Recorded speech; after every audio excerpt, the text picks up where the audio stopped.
Close your eyes for a minute, close your eyes for a second. I won't change my mind. Hi Posh fam, welcome to the channel. We got a few recaps to do, and I am so tardy for the party, but I am going to have to try and get in and get all of this as fast as I can. First things first though, thank you so much to my latest subscribers. Thank you so much T for subbing. Thank you again. Go through my playlist, find out what you like, and share this channel with your friends and family. For my existing subbies, you know what I would say. Thank you for staying on board. Continue to stay on this channel, locked in. Again, guys, let's move these numbers. Thank you, and I appreciate all of you. With that said, let's get into the drama that was the Real Housewives of Potomac. Would this be episode 6? If it is not, guys, correct me, or I'm just gonna put it down there on a text font. Now, Nneka and Wendy, their drama has sort of reached fever peak, but it did not climax as I would like it, okay? We opened this episode with the argument still ongoing between these two about the shrine witchcraft situation, lebe, no lebe, sister, cousin, friends or foe. Now the girls, Giselle wanted to find out. I thought lebe is your friend. You invited her for your baby housewarming or whatever, or your baby's naming ceremony, and she wore gele. Guys, gele is a Nigerian attire. You don't have to be best friends to wear it, okay? A stranger can just come and pay for your gele and put it on, okay? It's not that deep. Now Wendy, I know, like I said, has a few things to tell us, but she is not telling us, and she's refusing to take a certain level of accountability here. But did they move on? They did. Is it the end? No. They have sort of squashed it, or it's just hanging somewhere until it is revisited again. They decided to dance the whole drama away. I don't know how long this whole kumbaya is going to take. What I can tell you for a fact, these two Nigerian women are not seeing eye to eye. They're not speaking to each other, and the entire Austin girls trip was just them not looking. Even they could not see each other eye to eye, and that was like, what is going on with these two women? Can you guys get along? It's a show, for crying out loud. You guys fake it. Anyway, Ashley decided she was going to try and get this woman back in a good space by organizing a vagina session. Guys, is YouTube going to censor me for this? Okay, so she had a hoo-ha canvas moment. She wanted the women to depict their hoo-ha, aka vagina, in the best way possible on a canvas. Now, you all know how this was going to go down. Some of them will be drawing serious situations, and I did not want to see it, and thank God we did not see it. Why? Because according to Karen, she felt that the ladies were sort of sympathetic towards Robyn, and they were trying to offer Robyn the best room in the hotel. And so why are they sympathetic towards Robyn when the other group, do not know what's going on? Now, like I said before, there is a clear divide between this group. Karen, Wendy, and Candice are on one side. Giselle, Robyn, Mia is playing the middle field. Ashley again playing the middle field. It's now clear that Nneka has joined the second group. So it is just the divide, and so Karen wants to know what's going on. Now, beside this, what I haven't seen Clarice. Clarice has been MIA. She hasn't. I know she's a friend of the show. She hasn't really been present, so don't know what's going on there. Again, it's 6 episodes in, and we haven't seen Clarice, and that's another part of the equation to the Giselle group situation type thing. Well, Robyn was like, what do you want to know? You're holding me to the fire. The entire state of America, in fact, the entire world is holding me on the fire because one had refused to put it and keep it in his pants. Karen said, that's not the situation. We would like to know so that we can also show empathy if that's the case. But you're not sharing with us, you're sharing to the others and leaving us to go pick up the pieces from the blogs and all the rumor mill situation. And they were, okay, what do you want to know? I'm going to answer. And then Karen was like, so what's going on between you and Juan? Why, to the point where she said, in fact, Robyn is Delulu. Delulu. I don't want to say deluded, but Delulu is what I'm going to be calling Robyn right now. She said, one has refused to say what happened, or one did not. There were text messages that were sent to her phone. She didn't read it, or one did not read it. And so she's just going to take one's word for it, and nothing happened. She went on to try and convince the group that nothing happened, and you could see from Wendy's face that she did not buy any of it. And then it got to the other point of one being fired from his work. I think basically Robyn feels she doesn't owe Karen and her crew any explanation.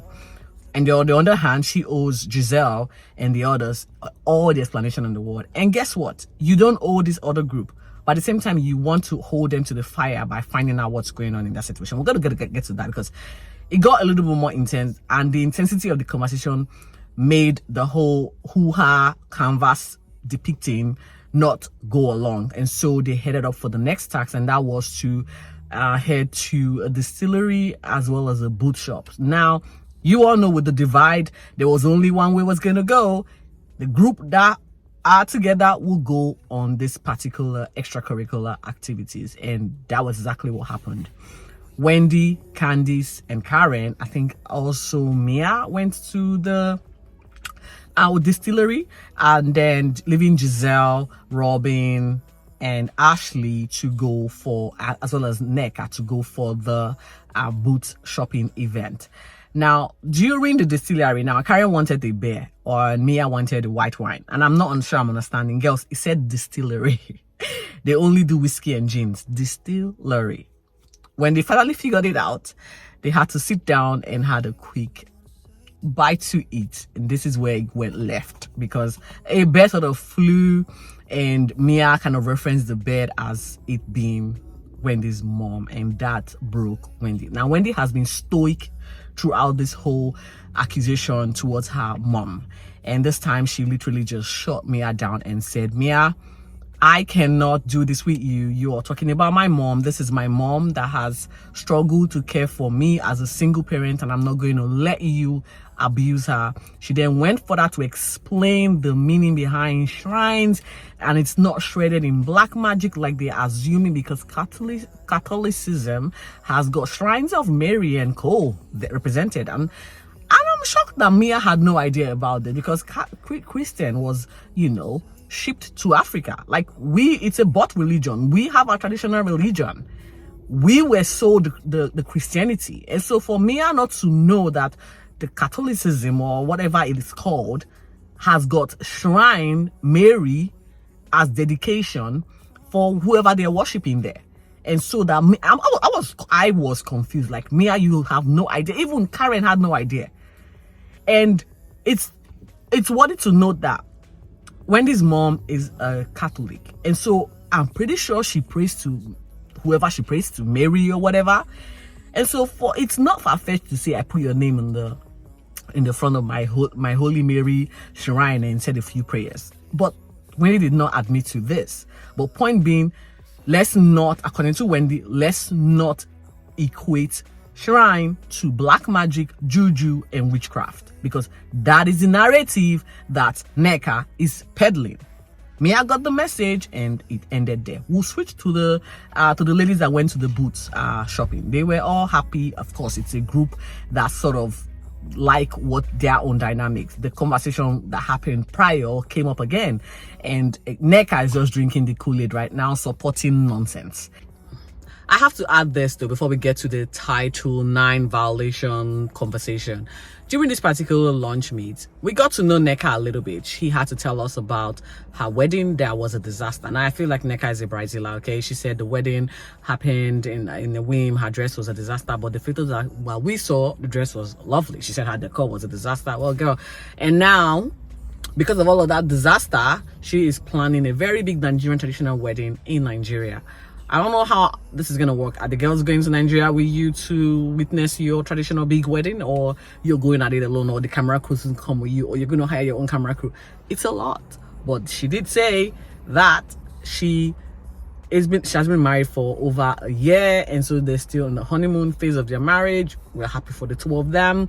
She is struggling. She let the girls in on the fact that she's struggling to have a baby. She would like to have twins. Good on you, girl. Anyway, this is as far as we know about Nneka. So I really don't know what Nneka's storyline is this season. And this led to the particular... And Giselle is like, well, they shouldn't question you. It's ridiculous. Well, Giselle, you want to know about the others, but you don't want to be questioned. You're sort of supporting your friend. You have the soul... I mean, they held an intervention to try and get Robyn to see that what was happening to her with the one situation was wrong. And you are trying to say Karen and her crew does not deserve answers. It's kind of really crazy. It's the double standard with these women, the double standard. You just cannot make it up if you try. Anyway, they decided to now merge, and this is where things got a little bit interesting, because during this particular meet up and drink up, it went down. They all sat down trying to find out what they can and cannot ask, or what sort of conversation that can happen between them that would feel like it's not probing. Okay, but before then, they had a few naughty conversations that kind of broke the ice and cleared a little bit of tense situation going. Robyn wanted to find out what Mia wanted to find out what the situation was with regards to Candice being sued by Michael Darby, Ashley's ex. Guess what? We still don't know the situation or where they are with their divorce, if there is one. Ashley is keeping mum about that. To which Candy was like, don't be dense. Candice has got a very bad mouth, I would say. And then Candice was like, you should know that legal matters are not to be discussed because they can be used against you in the courts. And you know that because even though you made the mistake of revealing too much about your husband's situation, because one is being sued by whoever is being sued for some sexual allegations as while he was a coach, although he lost his job because, or allegedly because of the same situation. And Robyn was like, oh, well, that's different. I can talk about it. And then Wendy, she was like, the state of whatever Maryland is representing my husband, so he is innocent of whatever he's been accused of. And Wendy was like, Section 9 violation is nothing to be joked about, and I think it involves people that are not be protected or in the workspace or something like that. It has to do with protection and should I say harassment or whatever that Section 9 whatever is in the American legal system. Like, Wendy knows what she's talking about, and I think Robyn got upset that it was even brought up at all. And this was where it kicked off between these women. And Robyn did not show resentment. She just sort of explained it away to the point where it did not make sense. The ladies left this particular situation hanging, and they decided they were going to meet up again for another session. Like, I think it's probably night 2 in Austin. Again, I would say, I'll give it to them. It's been going well so far. There has been no, should I say, elevated conversation or argument. And so I felt this should not, change the dynamics that we can already see, right? It shouldn't. And well, he did, because they had a plan to go, I'm not sure, I think chicken fun run. It was a chicken fun run situation. They were all heading out for this particular situation. And in the car, of course, again, like I said, the group is divided, but this time Robyn, Candice, and Wendy were in a car together, leaving Nneka, Giselle, Ashley in another car. And I think Karen was also in this car, if I'm not mistaken. I'm not sure. Anyway, the conversation was sort of vibing, and Candice and Robyn have still got their tiff going. Even though they have sort of shoved it under the rug, they're not speaking about it, there's still a little bit of resentment and tension there. And in this car ride, it kind of surfaced. And Robyn was like, I don't really want to talk to you. You guys have just, brought up this Section 9 whatever situation about one, you're ruining my life, you're putting my business out there, this is embarrassing. And she started crying. You're not my friend. Or she started crying. And this is where this particular episode ends for us. I am confused as to why she's crying. I can't tell you. I don't know. Well, we're going to unpack this in the next episode. Why? Was it necessary? Like, I thought you guys had ironed it. You're blaming Candice and then vicariously blaming Wendy.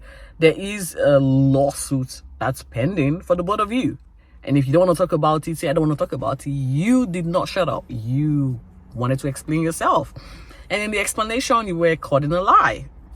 I don't know. Like, am I missing something? Anyway, guys, that's it. Until I come on here to do more of these recaps in regards to the Potomac women, stay safe and be focused. Thank you for watching.